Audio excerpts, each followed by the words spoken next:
O desejo do nosso coração é trazer notícias abençoadoras, trazer boas novas que alegrem o seu coração. E hoje nós vamos falar sobre mais uma dessas boas notícias. A melhor notícia que você vai receber para a sua vida hoje é como escapar da condenação.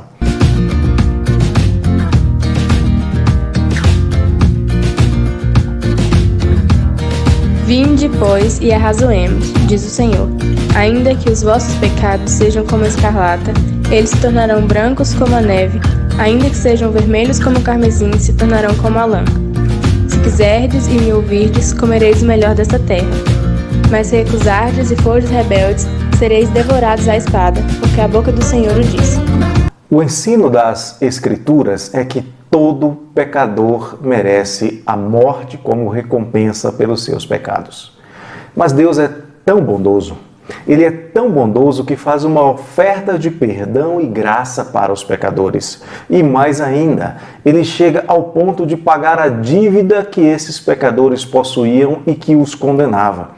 É isto o que ele diz em Romanos, no capítulo 3. Deus dá a vida eterna. Deus dá a salvação de graça.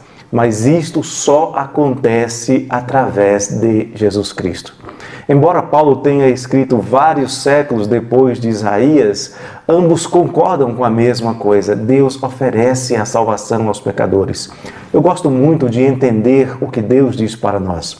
Se Ele mandou escrever, é porque Ele quer que a gente entenda. Então, deixa eu te explicar isso de uma maneira bem simples. O Senhor diz, venham aqui, vamos discutir este assunto. Ainda que os seus pecados tenham deixado vocês manchados de vermelho escuro, eu os lavarei, e vocês ficarão brancos como a neve. Brancos como a branca lã. A expressão que está aqui nesse texto, ainda que, significa que eles são a si mesmo. Deus está fazendo um diagnóstico de Israel e nosso. Por causa dos pecados, eles e nós somos manchados de um vermelho escuro como de sangue apodrecendo. Ainda que, significa que temos chagas, feridas, cicatrizes profundas causadas pelo pecado. Ainda que significa que as nossas mãos estão realmente manchadas pelos nossos erros, pelos nossos pecados, como se estivessem cheias de sangue inocente. Talvez você diga que nunca matou ninguém. Talvez. Mas a Bíblia diz, queridos, que quem comete um pecado é como se tivesse cometido qualquer um dos outros. E pior ainda, é tão condenável como se tivesse cometido todos os outros pecados.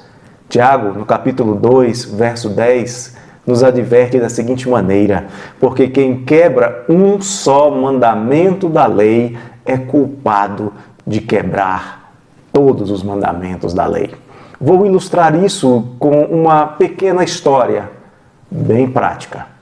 Imagine que você esteja se preparando para receber em sua casa alguém que você gosta muito, alguém que você deseja de todo o seu coração agradar. E você resolve então fazer um bolo para servir para esta pessoa. Você pega o seu liquidificador, pega a sua batedeira e começa a colocar alguns ingredientes: açúcar, fermento, trigo, e daí então você coloca os ovos. Quebra o primeiro, olha, está bom. O segundo, o terceiro, você olha o quarto, está bom. E aí confiadamente você quebra o quinto e joga lá dentro.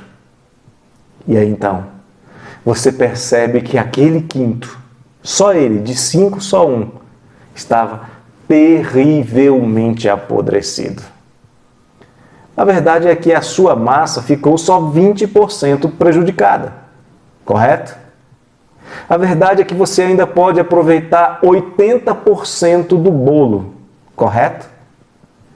Deixa eu te perguntar uma coisa. Você comeria deste bolo? É claro que não. Um ovo apenas estragou tudo. Um único pecado estraga tudo. Por causa de um pecado, você já não pode mais dizer que não é pecador. Mas A expressão ainda que, além de significar que eu e você somos realmente pecadores, como todos os demais homens são, segundo a palavra de Deus em Eclesiastes 7, que diz que não existe no mundo ninguém que faça sempre o bem, sempre o que é direito e que nunca erre. A expressão ainda que também significa que isto pode ser resolvido por Deus, isto é uma boa nova, isto é uma boa notícia. Talvez você se indague aí preocupado, mas será que Deus está mesmo disposto a purificar-me do meu pecado?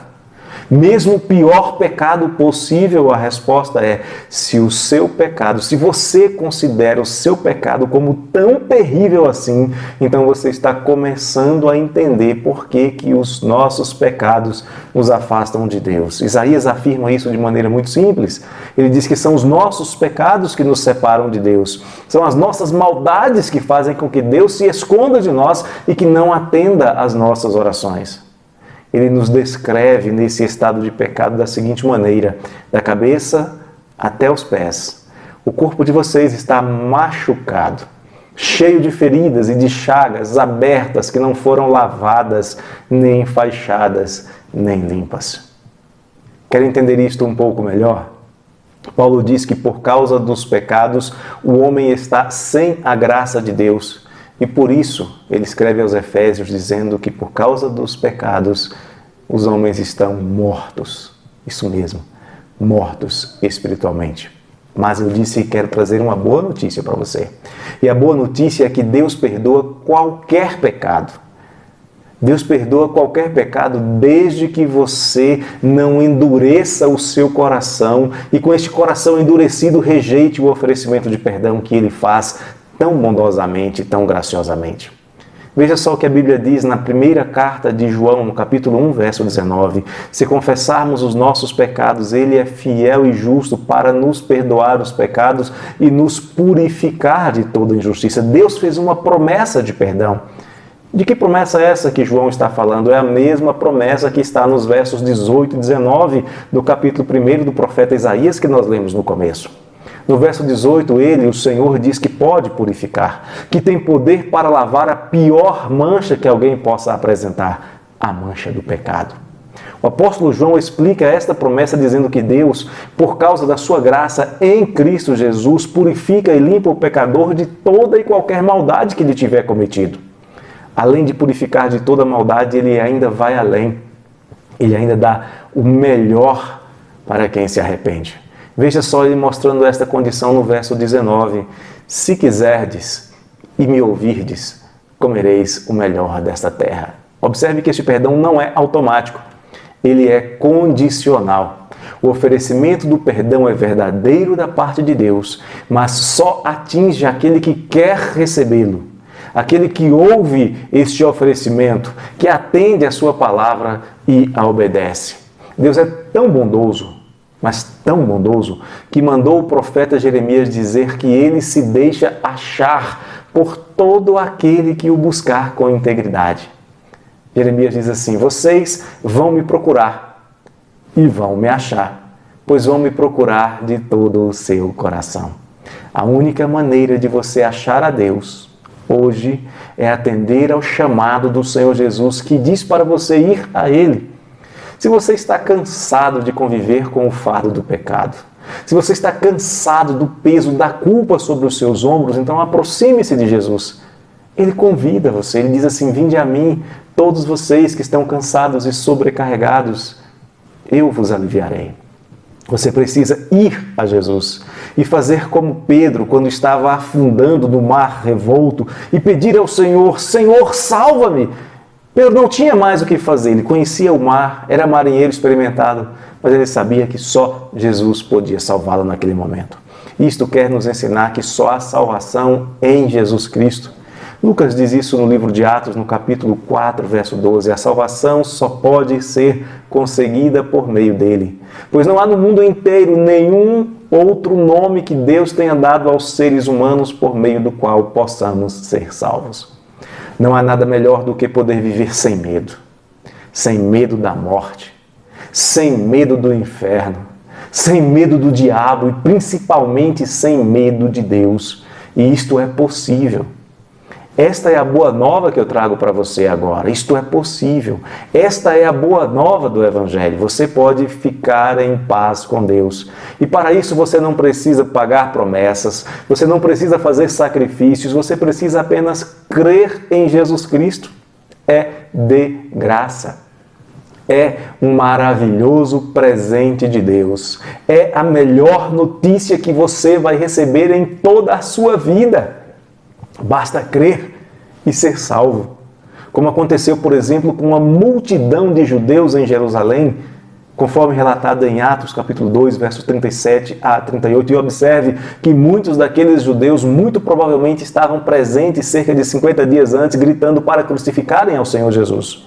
E quando eles ouviram a pregação de Pedro, eles começaram então a sentir o seu coração aflito e perguntaram a Pedro e aos demais apóstolos: irmãos, o que faremos? O que faremos agora? Nós matamos o Messias, nós rejeitamos o Messias. Pedro então respondeu: arrependam-se. Arrependam-se dos seus pecados. Cada um de vocês seja batizado em nome de Jesus Cristo para que os seus pecados sejam cancelados e vocês receberão de Deus o Espírito Santo. Veja como é simples. Arrependa-se. Converta-se para Deus, receba este maravilhoso presente que é a salvação através da fé em Cristo Jesus e seja salvo e viva em paz com Deus. Esta é a boa notícia que eu queria trazer para você hoje. Arrependa-se, creia e seja salvo. Um abraço do coração do pastor.